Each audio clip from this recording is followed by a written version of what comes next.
Hello, I'm ABXToyCat, and welcome back to episode 12 of my TU31 Let's Play. This is a Let's Play I started after the most recent update came out for Minecraft on the console, and which so far I've had quite a bit of fun with. I built 2 houses, I've started work in a city, and I've also built this massive tunnel which goes all the way from one end of the city all the way to the other. So this thing's quite handy, not only because it's a tunnel, but also because I've been using it to get access to a lot of iron, a lot of gold, and a lot of redstone quite crucially. And while I was looking for those 3 things, I found the best thing inside a mob spawner chest that I've ever found in a survival chest ever, and I thought it'd be cool to share that with you. But as well as just showing you that, because that's the reason for asking, in today's video I'm going to be showing you my first ever level 30 enchantment, because as you can see, level 29, just a tiny bit away from that big level 30, which will be the first one ever. And I'll also be working on the boatway, because so many people have been asking me to make a bridge over the water, and I kind of already have one, I just need to finish it. So I'll be doing all those 3 things and talking about networky/IP addresses in today's video. Hopefully you do all enjoy and have been enjoying the Let's Play so far in general. If you do, please do like it and let me know, because it helps out the channel a lot and lets me do like it. Anyway,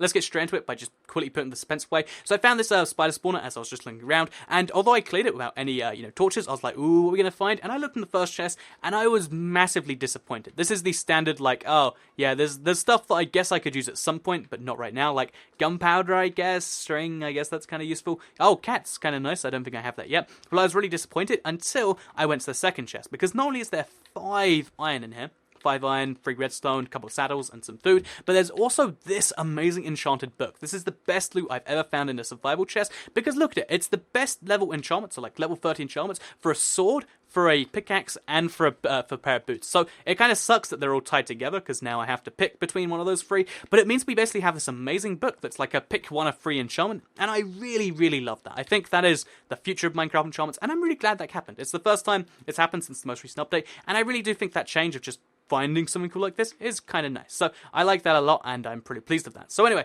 that's the best little book thing I found, but let's move on to the second thing, which is getting to level 30. So getting to level 30 is going to require really not too much. I could probably mine some coal lying around, but I want to find some more redstone. And to get some more redstone, I've come to the conclusion that, you know, basically I'm done with lava. Screw lava. I don't care about lava anymore, because you might have noticed in this world and in others, I'm usually quite careful around lava. I don't like to turn it into obsidian if I can avoid it, because the thing about lava is once you turn it to obsidian, it's like that forever. And lava in the overworld, at the very least, you know, it only spawns naturally. You can't make lava. You know, you don't craft it from insert thing here, like a torch and a bucket of water. You just cannot make lava. Although that'd be a cool recipe, wouldn't it? But yeah, you can't make lava, and once it's gone, it's gone. Once I do this to lava, it's just gone forever, right? It's kind of a big deal. It just all vanished. And I used to have this big thing about lava, but then I realized, lava doesn't care about me in the same way. There's only one ToyCat per this Let's Play world, and lava has burned me a serious number of times. And I realized just by leaving this lava bit here, I'm just inviting danger myself. So instead of doing that, we're gonna bridge across it, and we're gonna get access to the single redstone block there, or it looks like it's a single one, and I'm pretty sure it is based on its location.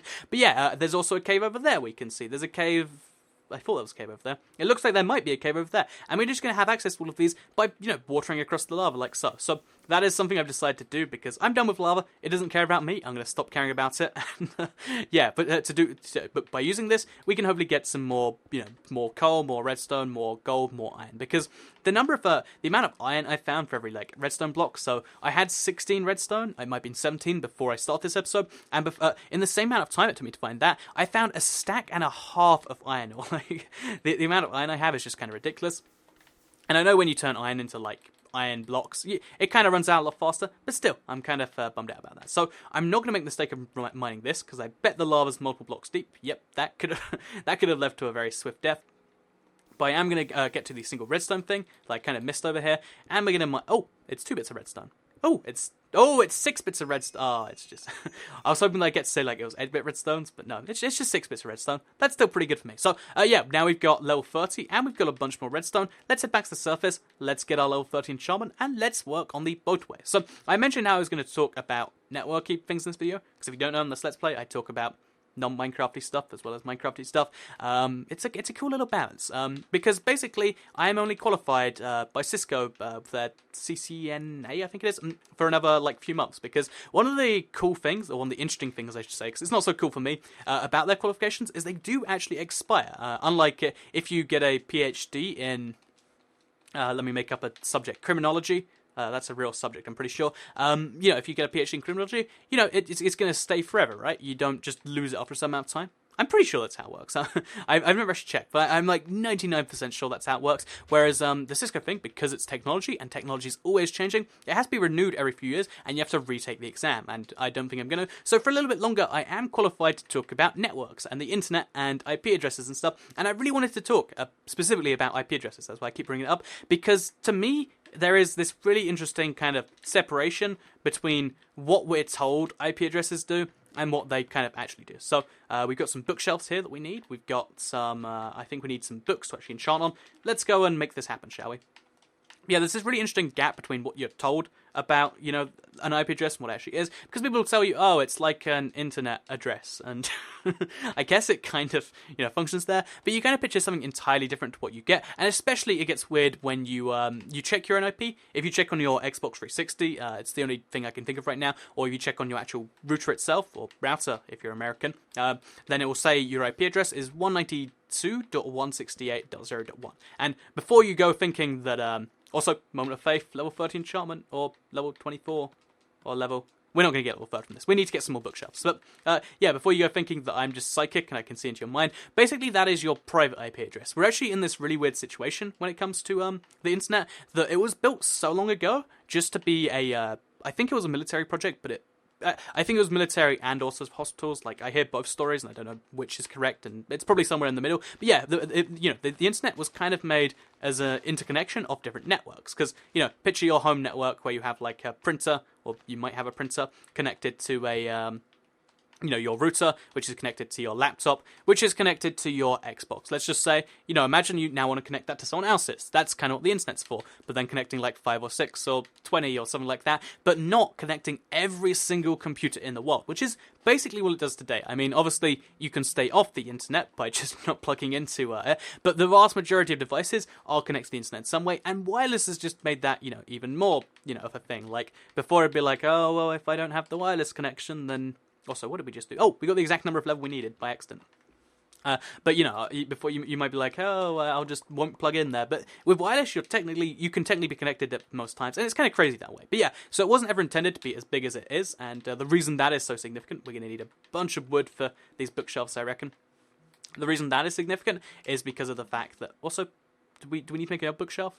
Should we do it just in case? No, we'll go 3 and make a nice... Yeah, if we're at 24 before, every bookshelf adds 2 levels, so that'll be fine. But yeah, it wasn't designed to be the network, the big thing that it actually is today. And as a result of this, there's a lot of stuff that isn't kind of right on the internet that we've slowly had to fix over the years. And one of the big ones coming up is the change to IPv6. Because when they made the internet, they basically, to make it so that you know where you're addressing someone, they made up something called IP addresses. Ah, look at that, going back to the core point there. Do we need to have the extra bookshelf here? Let's give it a check.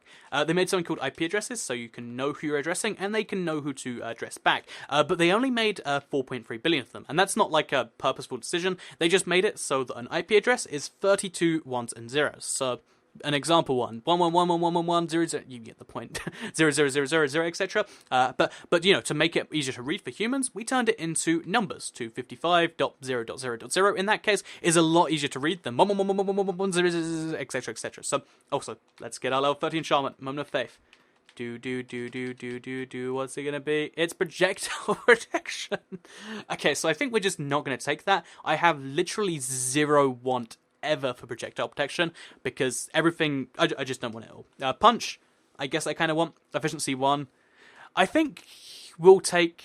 Punch 1 isn't so great. I don't think I ever want that. I think we'll take efficiency because I can use that. I probably won't. But it's the least, you know, it takes the least levels. And I guess this was, for the first enchantment ever, that's kind of a bummer. So we need to get another level and come back here later with another level 30 enchantment. And that's something I can do. And hopefully this time we get something better, because we couldn't just go out again. It's stored to enchantment seed, and I've gone over that a few times. So let's put our enchantment books back in the chest, and let's work on the motorway then, shall we? So that's part 3 of our 3-point plan to improve the Let's Play world, or something like that. So yeah, right. So basically, when the IP address system was invented, it wasn't intended to be anywhere near as big as it was today, and they figured 4.3 billion, which is 2 to the power of 32, in case you're curious as to why it's that, is the number we got. But the thing is, 4.3 billion is rapidly a number we're approaching. We have to, even right now, go for a lot of methods. And you might think, though, 4.3 billion, actually, that's kind of fine right now, because if you think about it, there's like 7 billion people in the world, right? That's a fact I think is commonly known. There's that many people in the world. oh, these both have 40 in them. What a suspicious coincidence. Or was that just the same thing twice? It was the same thing twice. There's 7 billion people in the world. Most people in Africa or in India don't have fixed internet connections. Therefore, 4.3 billion is just about working, right? Well, I mean, it's complicated by, first of all, this is one of my favorite pieces of like internet trivia because it's not so widely known. IP addresses actually have information tied into them that you might not think they do. So you might just think that if you look up your IP address, which you can do by just typing "what's my IP" into Google, it'll say like 212.16.200. I'm making up numbers at this point. It'll say, a big series of 4 numbers. You might think that's just a randomly assigned one, but the thing is because there is a limited number of IP addresses, they actually have to assign them, and every single IP address has some meaning attached to it in some way. And for the most part, if your IP address won't mean something really cool, but it'll mean, by looking at your IP, you can work out which provider someone's with. So for instance, I know a lot of you are from Ireland, as I've learned from the Ireland vlogs. If your IP address starts with an 83 and then starts with 70 or a 71, I know you are with Ircom. Is that how you pronounce it? Yeah, that's me knowing a thing. And the way I can tell that is because of the fact that basically they had to assign the addresses, the very limited number of people, and that's that. But one of the really, this is kind of interesting, just not in that way, because I guess it's nice to know, I guess I can tell up my friends with, with Comcast, or with Sky, or with Virgin Media, or with Ircom. But, how is that really so useful? Beyond that, one of the really cool things about this is the fact that because, again, back when the internet was first designed, it wasn't meant to be this big. It wasn't meant to connect every single computer.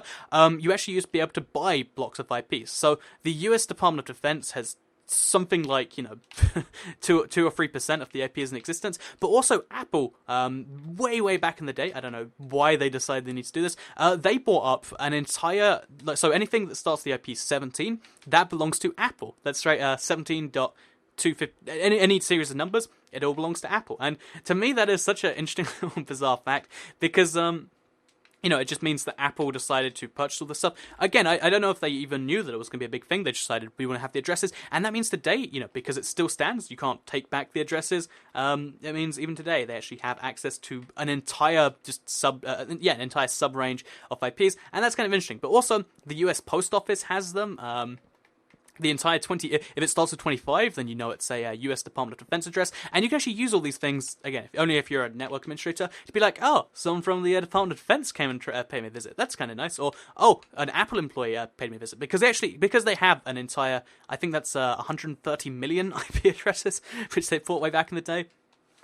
They just use them for their employees, because you gotta use them somehow, right? Like, they ended up with something incredibly valuable that they didn't really need, so they're like, we'll just use it. And every single Apple employee computer apparently uses the 17 range. So, just a fun little IP fact. But yeah, to go back to the point, so we need to move on from this, right? And because there's something like, after you take away all these preserved things, you have like 2 billion addresses or something like that to distribute between way more than 2 billion people. Because not only is there 2 billion people that all have their addresses, also, what are we trying to make? We're trying to make signs.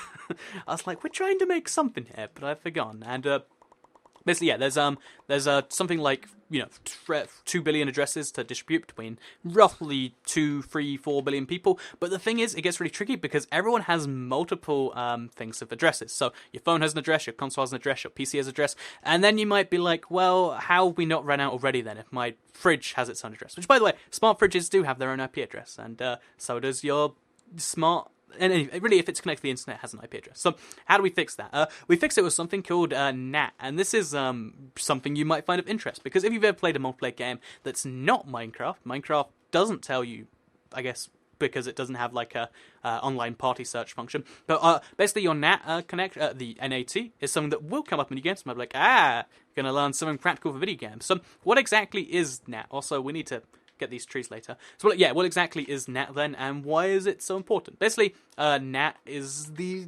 network address translation, if you want to be formal, and I always try to call it like NAT in the classes, and they should be like, network address translation. I'll be like, but on the consoles, they said NAT, and that's not a valid excuse, as it turns out. But yeah, basically, network address translation is a way of making it so that there can be more IPs than 4.3 billion, because, like I said, your IP right now is showing as 192.168.0.1, right?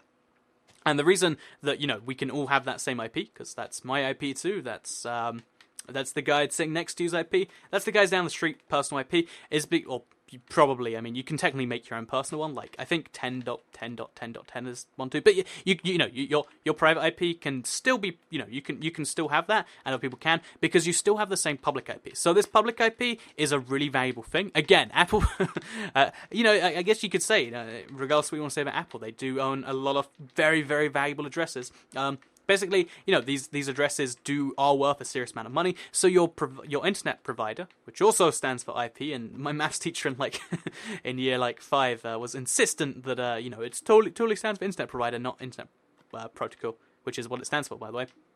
Yeah, basically, your internet provider will give you an IP, but you only get one for your entire household, and then from the outside, it looks like you have that IP. So again, if you go to Google and you search "what is my IP," it will tell you your big public number. But then internally, you can all have the private ones. So your Xbox might be 192.168.1.100, etc., etc. And the reason this is so valuable is it means that you can have 100 IPs sharing one IP, but the reason it gets tricky is because you can have different types of NAT values. So I don't know entirely what makes your NAT values different there, but I do know for a fact that having a bad NAT means you're generally going to have problems connecting to people if your network can't handle that. So that's why that's what network address translation is, and that's why games always yell at you when you have a bad version of it. That's why you want to have an open NAT. That just means you have an entirely compliant router, and if you want to fix it, buy yourself a new one, and I believe that fixes it. I think sometimes it's on your internet provider's end, but a lot of the time it's just but buy a new router and it'll be good. And there's a lot of other benefits to doing that, and maybe you want to do it for that reason,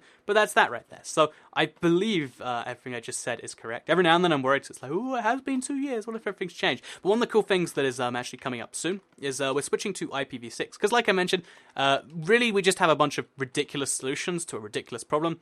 Also, I'm going to drown if I don't do this carefully. So we're going to have to place the block, then press B. Oh, actually, there we go. We got a ribbon going on here. So basically, what the big solution for the future, and that I think they invented it 10 years ago, but no one wants to switch over to it because you can't use both at the same time. The solution is IPv6. So IPv6 has 10 followed by, I think it's 38 zeros IP addresses. So compared to billion, which has how many zeros? I guess that'd be 9 zeros. Did I work that out wrong? I think if a million has 6 zeros, then a billion has 9 zeros. Yeah. It has 38 zeros, which means it's a billion times the number of existing addresses, times a billion again, times a billion again, times a billion again, and then a few more times, I think. So, yeah, lots and lots and lots of billions of IPs. Fixes the issue pretty much forever. And, that's kind of a nice thing right there. So, with that said, why is that not happening? Because people don't really want it to. So, just a quick little bit of awareness. IPv6, we need to make it happen. And the reason we need to make it happen is for video games, mostly. Actually, that I didn't actually think about it, but actually that is a big advantage. I think, although there is IPv6 NAT, I think it's something that you wouldn't need to have so much. And it also means a lot of the issues. So, for instance, you might know IP addresses because of a lot of big streamers being DDoSed while they're on stream. One of the big things that you'd be able to fix in the future is instead of people being able to flood you with these messages, if you're wondering how a DDoS attacks works, it's basically just lots of people sending the same message over and over again to an IP. But yeah, a way you could fix it in the future is once IPv6 is around and there's 10 to the 38 different IPs, then you just be able to be like, well, this IP has been compromised, hit the new IP button, and you get a new one. And because there's 10 to the 38, you just wouldn't find collisions of IPs. And that's really cool because it's kind of thinking about the entire future of humanity, because you might think, oh, but won't we run out of that eventually? Not for a very long time. And one of my favorite things about networking is the way they actually need to change it for the future. Because, in the next 100 years, we will be on Mars, right? And then, when you're on Mars, you're going to want to have access to the Earth internet, which is a bizarre name to call it. But yeah, you're going to have access to internet on Earth, right? And also, can I place this backwards and it have the same result? No, that's different. Is that okay? Different?